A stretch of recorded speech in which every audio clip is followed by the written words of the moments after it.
Catherine Martin, Minister for Tourism, Culture, Arts, Gaeltacht, Sport and Media. So.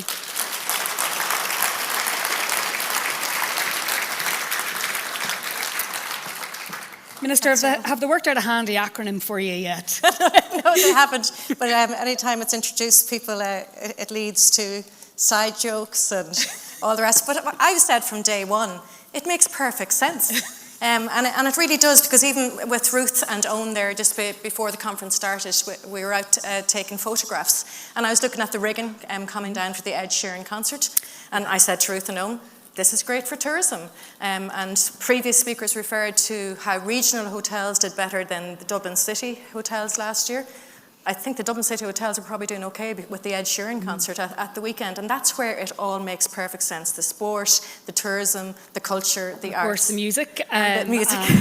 And separately, but I suppose even related, even ideas such as, a basic income for the arts. It's all, I suppose, integrated. Absolutely, because I think Professor Neil talked about why shouldn't we be best in the class at everything we do? That comes to tourism, and that comes in the arts world as well. Let's be leaders on how we support our artists, and I'm very passionate about that. Obviously, I come from that background myself, and I think this is something that I know from my trips abroad, and I see Niall there from Tourism Ireland and the great work that they do. What attracts tourists to Ireland? A large part of it is our arts and culture. So we need to look after them because they are key to attracting our tourists. But of course, we look after them because just of the amazing work they do from a creative point of view. I've attended many industry conferences, particularly education and health, where the minister often gets a polite but sort of a stiff response, often when there are some disputes. But I think genuinely, I think the industry is very, very supportive of the significant achievements that you have been able to bring in terms of the government supports, whether it's the wage subsidy scheme, whether it's the business continuity grants, all of those things. How important was it for you to fight for that voice at the cabinet table? Well, I appreciate if the industry feel like that, but anything I've done has been as a result of working with the industry. And I think it was on my second day in the office, I asked to meet the Tourism Recovery Task Force at the time, ably chaired by Ruth Andrews there, Chair of ITIC. Because for me, I had to be informed, and after that was Noreen Hegarty chaired the Tourism Recovery Oversight Group. You must work, I feel, with those you represent, and then you are informed in what to fight for. Then I did fight. I'm not afraid to speak up, but this is an industry, tourism, if you remember, is, pre-COVID was worth in 2019 $9 billion. Just in pure economic terms, and supported 260,000 jobs.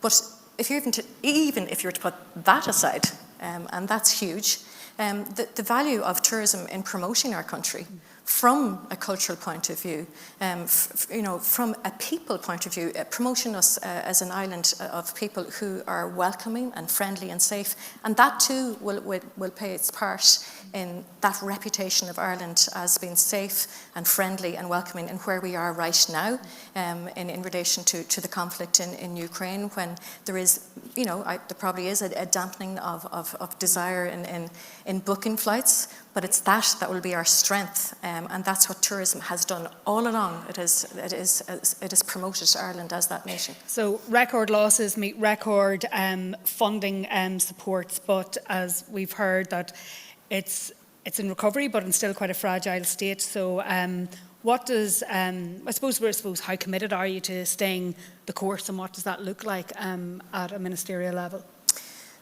I'm absolutely committed to staying the course. I'm the type of person that I'm all in or nothing. So from day one, I was all in. So I still even came out of Dublin Castle yesterday from Cabinet. I was like, oh, it's great. There's tourists around, and I'm watching them every week, and it's growing and it's growing, and it's fantastic to see. So the most recent budget, I secured record level of funding, and I think the industry and the stakeholders are really feeling that now of 288 million. that manifests itself, for example, in 50 million in business continuity supports, again informed by the Tourism Recovery Task Force Group, an increase in 35 million in tourism marketing. There's over 36 million in capital investment in tourism product development.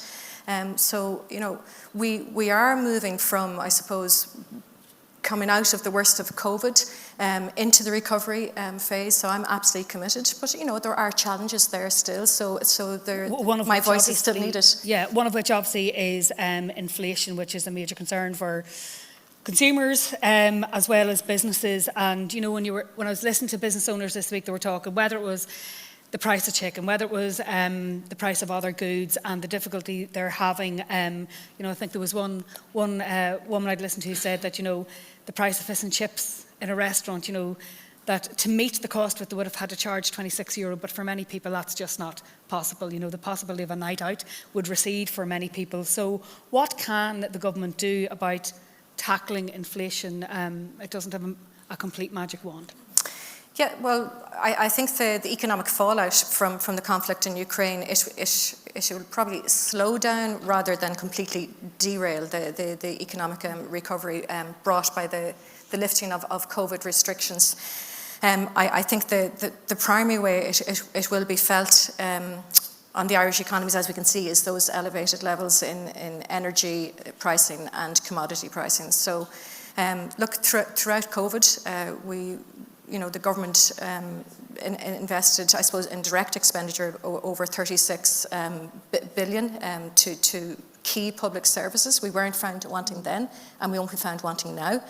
We've already invested, provided over 2 billion in supports in relation to the crisis as in relation to Ukraine and the supports that are needed there, and everything is being kept under review. And one of the issues that must be on your mind, even there's been quite a lot of significant debate this week, thankfully a very respectful debate, but about the issue of what the government does in terms of looking to the hotel sector to support the refugees who are fleeing the crisis in Ukraine. But obviously there will be a need to look at options beyond that, because we're going to be coming into, even within recovery, a peak holiday season in July and August. So is that something that you're working hard on to free up that capacity? Look, absolutely. And firstly, I'd like to thank everyone in the industry for how they have responded and played their part in the humanitarian response to those fleeing horrific circumstances in Ukraine. But as Minister for Tourism, I've always said that the hotel accommodation is a short-term responsive element in relation to the crisis. It can't be seen as the long term, because it's actually not appropriate for those who are displaced or fleeing. They shouldn't be in hotels, and that's why we're even just yesterday in Cabinet we're looking at expanding the options, because that's what's needed. Hotels simply aren't suitable for families who are. And do you have a time frame by which you think that might start to be alleviated? Because obviously hotels who have stepped in to help out in that humanitarian crisis, they could possibly be turning bookings down. It's it's obviously it's in itself could become a business continuity issue. Well, we know there's pent-up demand, and as Owen and Itik have said, we're looking at 67%, not 60%, and maybe even better for this year of 2019 levels. And the government realises the urgency of this. And again, yesterday we agreed to set up a new cabinet subcommittee, and the relevant ministers will be there to discuss in detail, similar to how we had a COVID committee that met regularly, because that was a crisis, and this is a crisis. So now you have all the relevant cabinet ministers on board, and I will be there. I know Fáilte Ireland have been linking in with Minister O'Gorman's department, and that is ongoing. But you don't think that it could become a deterrent for overseas tourists? Like, I mean, so far I think people have been internationally in huge praise of Ireland's open response. I think we can be very proud of our response, and I said, as I said earlier, that is part of what promotes us. That tourism promotes us as that welcoming people, as friendly and as safe, and it is that reputation as being safe, friendly, and welcoming that will be the key asset in bringing tourism back. So that will work to our advantage. Yeah. Can I talk to you about sometimes a temporary or emergency measure can become permanent just by virtue of its utility and the support for it. No chances of that for the 9% VAT rate. In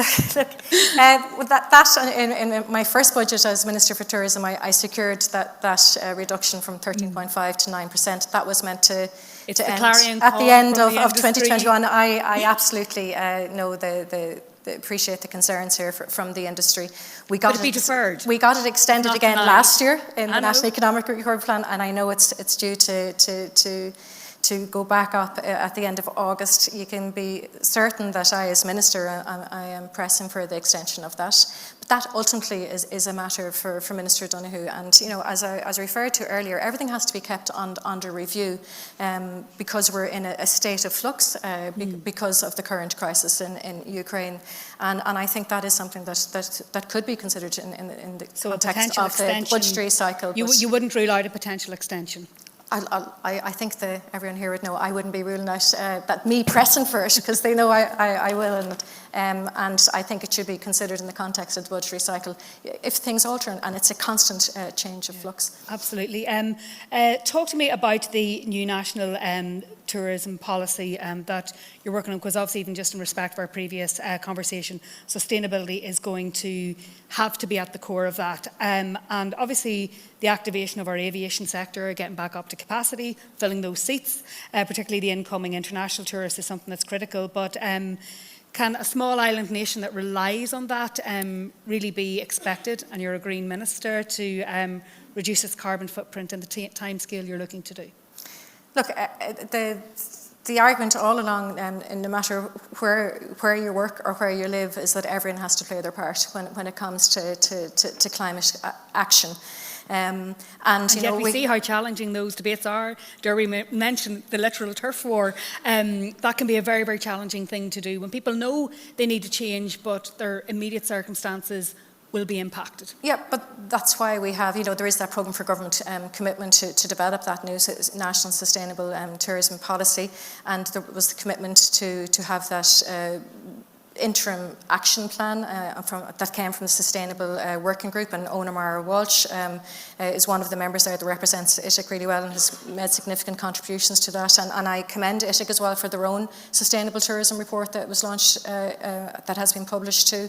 But there is a demand for sustainable tourism, and where better than Ireland? Again, if you want to be best in the class, when you look to our waterways, our greenways, our blueways, this is what, when I go on various trade missions, this is how I am promoting Ireland, and I'm privileged to be in that position to do so. And again, Niall would tell you from Tourism Ireland, this is the key selling point. But the action plan itself had a number of actions in it, including, producing a carbon calculator, and Fáilte Ireland is quite advanced on this, and that is to incentivise and assist tourism businesses to implement best sustainable practices, but also for the tourist. The tourist has changed and is looking to be responsible. So this carbon calculator, which I'd hope to see in the coming months, it's quite far along, will be of major benefit. I know Fáilte Ireland will be rolling out workshops and suite of supports to help tourism businesses. Tourism Ireland will create new marketing opportunities for sustainable tourism. So it's about incentivising tourism. We're not asking the tourism industry to do this on their own. Like with every other, it's a transition to green, and we are there to assist. And that's why the action plan and now the Sustainable Action Implementation Group are key to this. And we will consult with the industry. There'll be informal engagement with my officials in the coming months, and that will then lead to formal consultation next year. Obviously, sometimes we're obsessed by rotating Taoiseachs, but the role of the Green Party in government in staying true to its true policies and values, is that becoming harder for you given the various pressures, whether it is gas and oil prices, the crisis in Ukraine, etc., or are you digging your heels in further on the sustainability issue? I think we have to. This is one of the most serious issues facing us. And we have our climate action plan.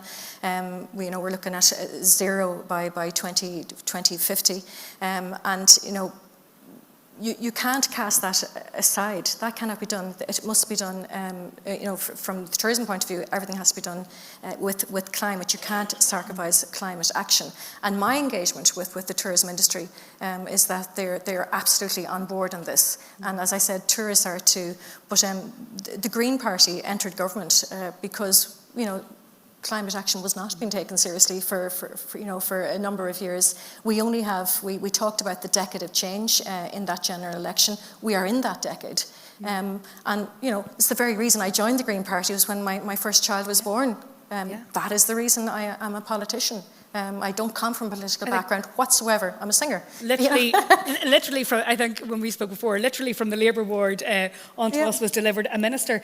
Speaking of just transitions, we're going to see a rotation in the Taoiseach later this year that can often bring with it cabinet changes. Do you want to stay on as tourism minister? Do you want to stay in this brief to continue the work and the portfolio that you're working on? Look, it's an absolute privilege to be a minister for tourism and for arts, culture, sports, Gaeltacht and media. Ask a busy woman, they say.